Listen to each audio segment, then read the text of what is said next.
Dear students, welcome. आपला chapter सुरू आहे अल्कोहोल, फिनॉल्स अँड इथर. या चॅप्टरमध्ये आपला पॉईंट चालू आहे chemical properties of alcohols and phenol. आणि त्यातला पहिला पॉईंट आपण या आधीच्या लेक्चरमध्ये बघितला आहे. पहिली प्रॉपर्टी बघितली लॅबोरेटरी टेस्ट ऑफ अल्कोहोल्स आणि फिनॉल. आता सेकंड आपली केमिकल प्रॉपर्टीज आहे reaction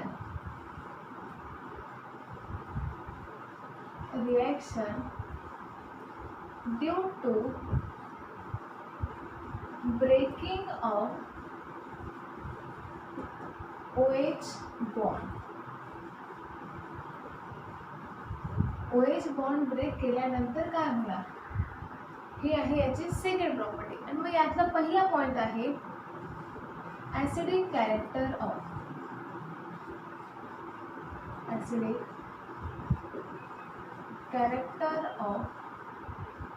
alcohols and phenol. Acidic character of alcohols and phenol. Aqueous medium of alcohols are neutral in nature, where that of the phenol is acidic in nature. बघा, आपण पहिल्या टेस्टमध्ये बघितलं, आपण laboratory टेस्टमध्ये litmus taste. मग या लिटमस टेस्टमध्ये आपण ॲक्वायस सोल्युशन ऑफ अल्कोहोल्स आणि फिनॉल घेतलं. मग त्याच्यावर आपण लिटमस टेस्ट बघितली. मग त्यात आपल्याला बघायला मिळालं अल्कोहोल हा न्यूट्रल आहे and that of the phenol is acidic in nature. मग आता फिनॉल हा ॲसिडिक आहे, अल्कोहोल हा न्यूट्रल आहे. मग जर ब्रेकिंग ऑफ OH बॉन्डचा जर ब्रेक करायचा असेल तर याचं आयोनायझेशन दोघं कंपाऊंडसाठी काय असणार आहे, different. Ionization of the OH bond in alcohols and phenols are different असणार. कसं डिफरंट असणार ते बघूया. आता हा आहे अल्कोहोल, ROH, अल्कोहोल.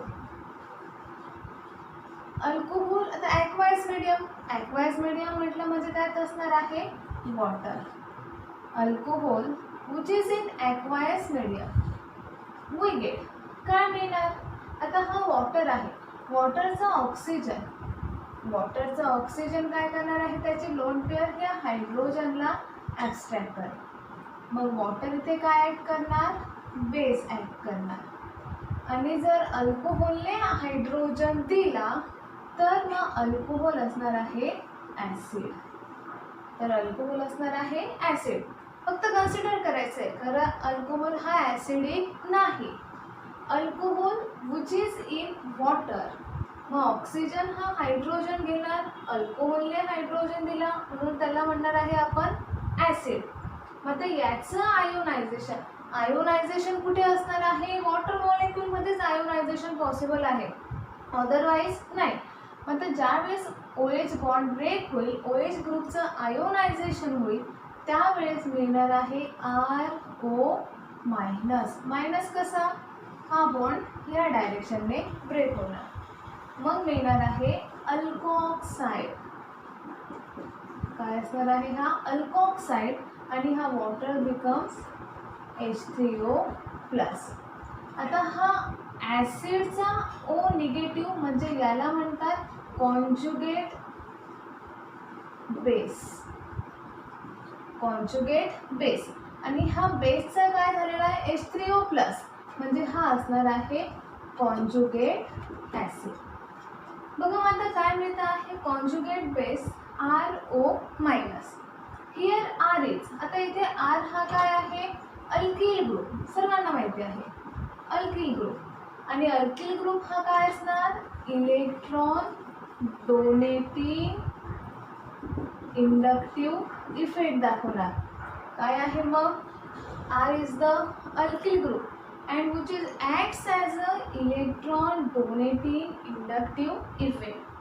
जर अल्किल ग्रुप हा ऑक्सिजनला इलेक्ट्रॉन देतो आहे, ऑक्सिजनकडे ऑलरेडी इलेक्ट्रॉन जास्त आहे, म्हणून मग हा जो अल्कॉक्साईड तयार होणारा अल्कॉक्साईड हा काय असणार, डिस्टॅबिलाइज. हा काय होणार, डिस्टॅबिलाइज ड्यू टू कशामुळे, electron donating inductive effect of the alkyl group. याच्यामुळे हा अल्कोऑक्साईड जो कंपाऊंड आहे हा डिस्टॅबिलाइज होणार. म्हणून मग आता अल्कोहोलचं वॉटरमध्ये जर वॉटरमध्ये अल्कोहोलला ॲड केलं तर त्याचं आयोनायझेशन हे व्हेरी लो असणार आहे. Where that of the phenol, जर फिनॉल घेतला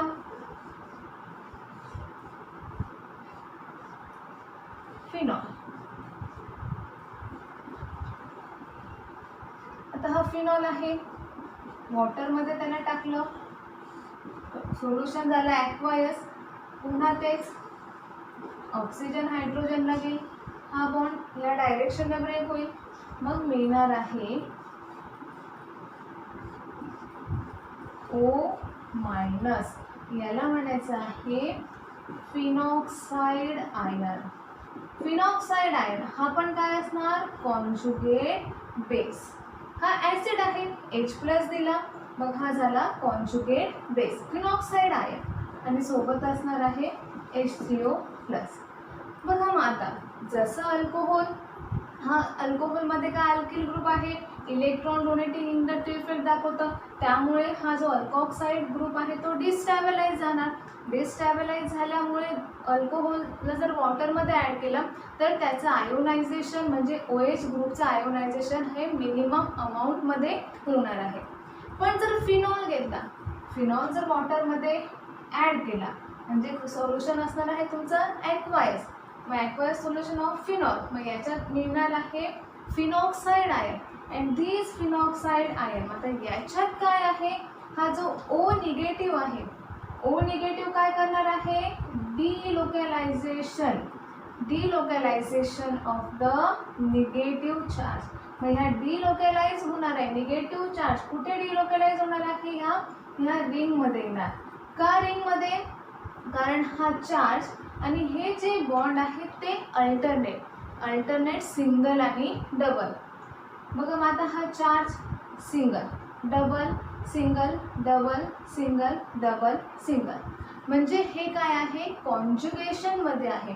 चार्ज हा कॉन्जुगेशनमध्ये आहे, मग चार्ज हा काय होणार आहे, डिलोकॅलाइज झाल्यानंतर हा निगेटिव्ह चार्ज या पूर्ण रिंगवर फिरणार. मग ते कसे फिरणार ते बघूया. O मायनस, हा जो फिनॉक्साइड आयनचा ऑक्सिजनवरचा निगेटिव्ह चार्ज हा या रिंगवर काय होणार आहे, डिलोकॅलाइज झाल्यानंतर काय होणार, बघा आता हा निगेटिव्ह इथे आला, याला आपण रेझोनन्स म्हणतो, डबल ॲज इट इज, हा डबल इथेही as it is. There is a formation of negative charge on the ortho position with respect to the oxygen. बघा मग आता ऑक्सिजनने इथे निगेटिव्ह, ऑक्सिजनवर निगेटिव्ह, मग इथे दोघांना ऑक्सिजन आणि कार्बनमध्ये त्याने काय केलेलं आहे, डबल बॉन्ड फॉर्म केला. मग आता हा पुन्हा निगेटिव्ह, इथे डिलोकॅलाइज होईल, म्हणजे या दोघं कार्बनमध्ये डबल बॉन्ड तयार होईल आणि हा डबल बॉन्ड हा ह्या डायरेक्शनने ब्रेक होईल, म्हणजे मग पॅरा पोझिशनवर काय येणार आहे, निगेटिव्ह चार्ज. इथे तयार होणार डबल बॉन्ड, हा double bond as it is, हा carbon oxygen double bond also as it is. Here there is a formation of negative charge on the para पोझिशनला निगेटिव्ह चार्ज तयार होईल. पुन्हा काय होणार, मग आता हा निगेटिव्ह इथे येणार, इथे डबल बॉन्ड तयार होईल आणि हा डबल बॉन्ड ह्या डायरेक्शनने ब्रेक होईल. मग काय होणार, इथे डबल ॲज इट इज, हा double bond O as it is, इथे तयार होणार डबल बॉन्ड आणि इथे असणार आहे निगेटिव्ह चार्ज. पुन्हा काय इथे आणि पुन्हा ऑक्सिजनवर काय आला, negative charge, double as it is. There is a formation of carbon double bond आणि कार्बन ऑक्सिजनचा डबल बॉन्ड ब्रेक होऊन ऑक्सिजनवर येणार निगेटिव्ह चार्ज. मग याला म्हणतो आपण फिनॉक्साइड आयनचं रेझोनन्स. फिनॉक्साईडचं रेझोनन्स कशामुळे पॉसिबल आहे? Due to delocalisation of the negative charge. Negative चार्जचं डिलोकॅलायझेशन होणार. हा निगेटिव्ह चार्जचं डिलोकॅलायझेशन झाल्यामुळे हा जो फिनॉक्साईड आयन काय होणार? स्टेबल होणार, म्हणजे स्टॅबिलाइज ड्यू टू डिलोकॅलायझेशन. डिलोकॅलायझेशनमुळे हा काय होणार? स्टॅबिलाइज. म्हणून मग फिनॉलचं वॉटरमध्ये काय होणार? आयोनायझेशन, म्हणजे OH बॉन्ड हा फिनॉलवर जर असेल, ते फिनॉलचा जर OH बॉन्ड वॉटरमध्ये जर टाकला तर तो काय होणार? इझिली आयोनाइज होणार. नाव राईट. नाव the second method is esterification.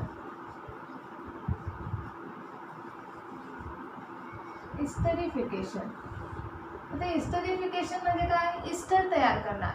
The reaction between alcohols और phenol. The reaction between alcohols और phenol with carboxylic acid to forms the ester is called esterification. आता इस्टर कशापासून तयार होणार? इस्टर कशापासून तयार करायचं आपल्याला? आयदर अल्कोहोल और फिनॉल. जर अल्कोहोल किंवा फिनॉल हा जर कार्बोक्सिलिक ॲसिड सोबत कंबाईन केला तर त्याच्यापासून इस्टर तयार होणार. मग ह्या रिॲक्शनला म्हणायचं आहे इस्टरिफिकेशन. फक्त कार्बोक्सिलिक ॲसिडच का? तर नाही.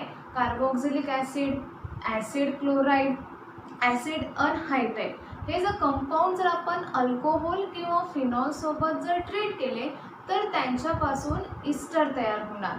त्या प्रोसेसला, त्या रिॲक्शनला म्हणायचं आहे इस्टरिफिकेशन. मग पहिले बघूया आपण alcohol. Alcohol combines with acid HO C double bond OR. म्हणजेच काय बघा आता? R C double bond OH हा आहे तुमचा ॲसिड आणि हा अल्कोहोल. अल्कोहोल आणि ॲसिडमध्ये जर रिॲक्शन केली तर त्यापासून मिळणार आहे इस्टर. कसा मिळणार? आता काय होणार आहे? आपल्याला ब्रेक कोणता करायचा आहे? अल्कोहोल किंवा फिनॉलचा OH बॉन्ड. म्हणजे बॉन्ड कुठला ब्रेक होणार आहे? अल्कोहोलमधला OH बॉन्ड. आणि तो कोणासोबत कंबाईन होणार? या कार्बोक्सिलिक ॲसिडमधला OH ग्रुपसोबत कंबाईन होईल आणि त्यापासून मिळणार आहे वॉटर. हा बाय प्रॉडक्ट आहे. मग काय असणार आहे? R O आणि हा कोणासोबत बॉन्ड फॉर्म करेल? C double bond OR. हा ग्रुप झाला इस्टर. इस्टर आपण असं लिहितो R C double bond OR. हा आहे तुमचा इस्टर. हे तुम्हाला माहिती आहे. हे ह्याच फॉर्ममध्ये ROC डबल बॉन्ड OR हा आहे इस्टर फंक्शनल ग्रुप. मग ह्या रिॲक्शनला म्हणायचं आहे esterification. Formation of ester from alcohol with acid. जर फिनॉल घेतला, बॉन्ड हा अल्कोहोल किंवा फिनॉलचा OHच ब्रेक होणार आहे. कारण आपली रिॲक्शनच ती आहे. Reaction due to breaking of OH bond. OH bond break करायचा आहे. कार्बोक्सिलिक ॲसिड सोबतच जर याची रिॲक्शन घेतली तर काय होणार? इस्टर तयार होणार.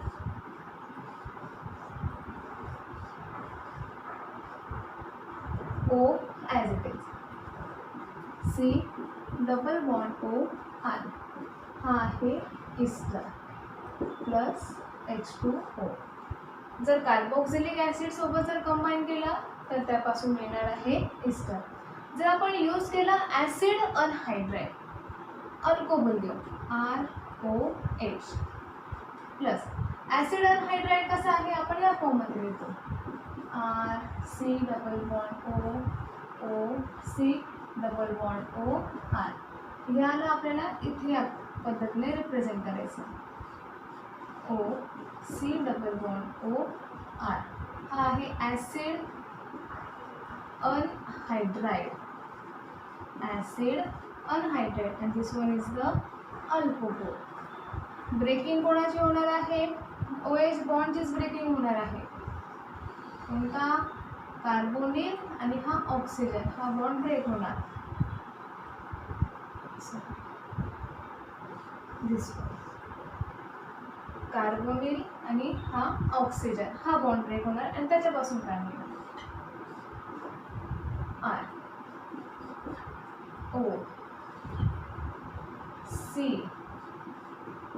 डबल बॉन्ड O आणि R, हा असणार आहे इस्टर ग्रुप. आणि रिमूव्ह काय होणार?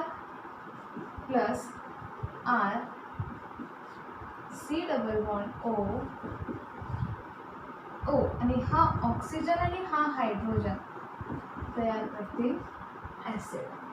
हा असणार आहे बाय प्रॉडक्ट. जर फिनॉल घेतलं, रिॲक्शन ही अशीच आहे.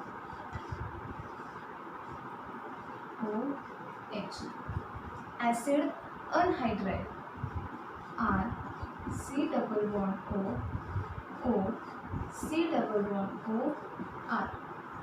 कुठे ऑक्सिजन आणि हायड्रोजनचा बॉन्ड ब्रेक होणार, इथे कार्बोनिल कार्बन आणि ऑक्सिजन हा बॉन्ड ब्रेक होणार. या पद्धतीने काय होणार सोबत? रिंग ऑक्सिजन आणि हा ऑक्सिजन कशाला अटॅच होणार आहे? कार्बोनिल कार्बनला R प्लस सोबत काय असणार आहे? R C double bond OH acid R C double bond OH. मग काय आहे? ह्या प्रोसेसला म्हणायचं आहे एस्टरिफिकेशन. आपण आज बघितली second method, reactions due to breaking of OH bond. याच्यामधली सेकंड आहे एस्टरिफिकेशन. पहिली आपण बघितली ॲसिडिक कॅरेक्टर ऑफ अल्कोहोल आणि phenol. Alcohol are less acidic or which is neutral in aqueous medium, where that of the phenol which is acidic in aqueous medium. मग आता esterification म्हणजे काय? द रिॲक्शन इन बिटवीन कशात असणार आहे? Either alcohol और phenol with carboxylic acid और acid anhydride, then the ester is formed. Such a type of reaction or the process of the reaction is called esterification. आले लक्षात? Now write down.